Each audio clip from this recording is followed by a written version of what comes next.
If you're moving up in your career, you're making good money, but managing that money still feels exhausting, you're not alone. For a lot of young professionals, it's not one problem, it's a combination. Lifestyle costs creep up, there's student loan debt to repay, and your savings feels really inconsistent. You're either on a roll, increasing that savings account, or kind of forget about it and it drops off. If managing your money feels like financial work after a long day, then this video is for you.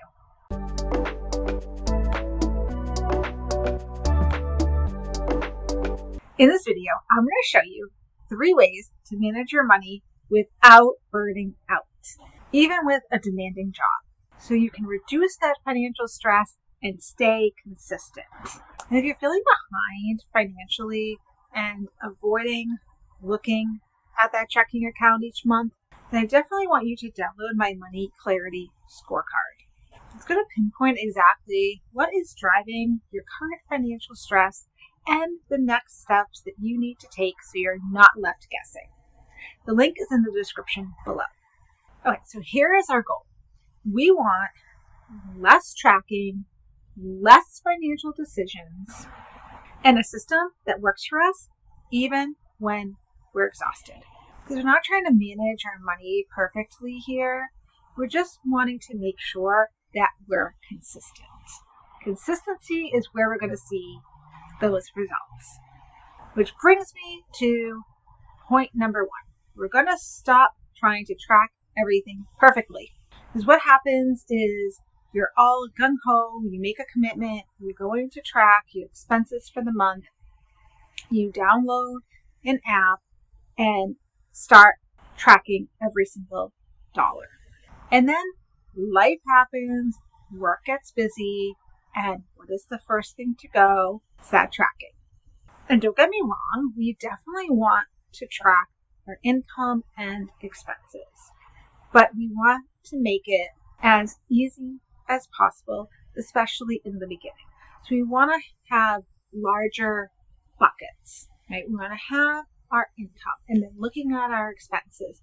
We want to have our fixed expenses. Those are the things that we know we have to pay every month, things like rent, car payments. These are amounts that are not going to change and we need to pay it to live. I actually have a whole video about fixed expenses. Make sure you check it out. It's linked above. So we know what our fixed expenses are. Then we want to look at how much do we want to be saving or investing each month. And that is going to be another bucket. So these are all like our non-negotiables. We want to make sure that these things are paid or funded no matter what.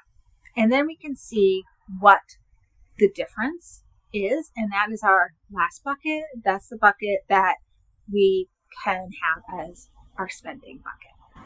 So in that bucket, we can definitely work on getting granular, and over time, that's what I want you to do. But at the beginning, you could just keep it a little bit more high level and know that, okay, I have this $500 that's left over. That's my discretionary spending for the month, and I can spend it however I want. And then that way, you're not taking every single dollar that you earn and putting it to an expense category that you're more than likely going to stop doing at some point during the month and is actually just causing you more stress and burnout, which you're trying to avoid.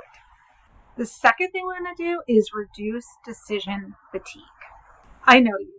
I know that you are making decisions nonstop all day at work and other things in your personal life and really don't want to have to make more financial decisions than you have to. Your brain is tapped out. So what are we going to do to keep our finances on track and not have to make a million decisions? Technology is our friend. You know those fixed expenses that we talked about? You're able to automatically pay them, whether through the company, through your bank. Have it set up once and have it automatically pay for you each month. That savings that we talked about, you can automate that too. You can have it coming out of your paycheck directly into your savings account, or you can have automatic transfers set up between your checking account and your savings account. A few different ways to go about it, but the bottom line is you can automate it. You set all of this up once or once a month, and you don't even have to think about it throughout the rest of the month. This takes a lot of weight off of your shoulders. You don't have to worry about remembering everything when you already have so much going on. So I'm curious, what creates the most stress for you right now? Is it that lifestyle creep that's happening? Maybe some debt that you have, your savings account not having the amount in it that you want? Let me know in the comments below. The third thing that we're going to do is a 15-minute weekly money reset. This is something that's great to do on a Sunday while you're getting ready for the week, but really any time that works for you. And this is really just a quick check-in with yourself to make sure that everything is on track financially. This is a great time to set up some of those automatic payments. Is there anything upcoming that needs to be paid that you don't already have automated or entered into your online banking system? How'd your spending go for the week? Again, just like doing a quick scan, you know that you have that bucket of money that's available for you throughout the month. How is that going? Have you used more of it so far than you would like? Just kind of taking note of where you are. Did anything unusual come up that you need to account for? Maybe there was a car repair that you weren't expecting, so you need to change your budget a little bit for the month to account for that extra expense, or maybe you need to dip into your savings or emergency fund to pay for that expense that came up. When we're doing these little check-ins each week, then you're not bombarding yourself all at once with, say, everything that happened over the entire month. That's when things can get feeling overwhelmed and stressful. So we want to take little chunks at a time. And please know that we never want to have any judgment on ourselves when we're doing these check-ins. Just want to be realistic about what's happening so that we can adjust and make any changes that we need going forward, so we make sure that we stay on track with our goals. Remember, we're not going to be perfect all the time, and that's totally okay.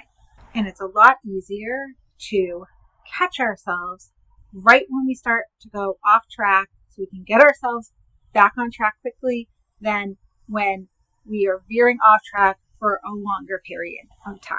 If you want help figuring out what's driving your stress, whether it's your spending, your debt, inconsistency in your savings, I want you to start off with my Money Clarity Scorecard.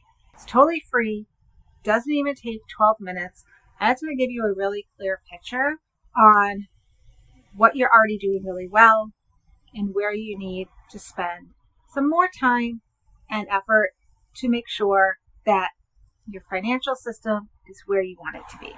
The link is in the description below. If this video was helpful, please give it a like and make sure you subscribe so you don't miss my next video.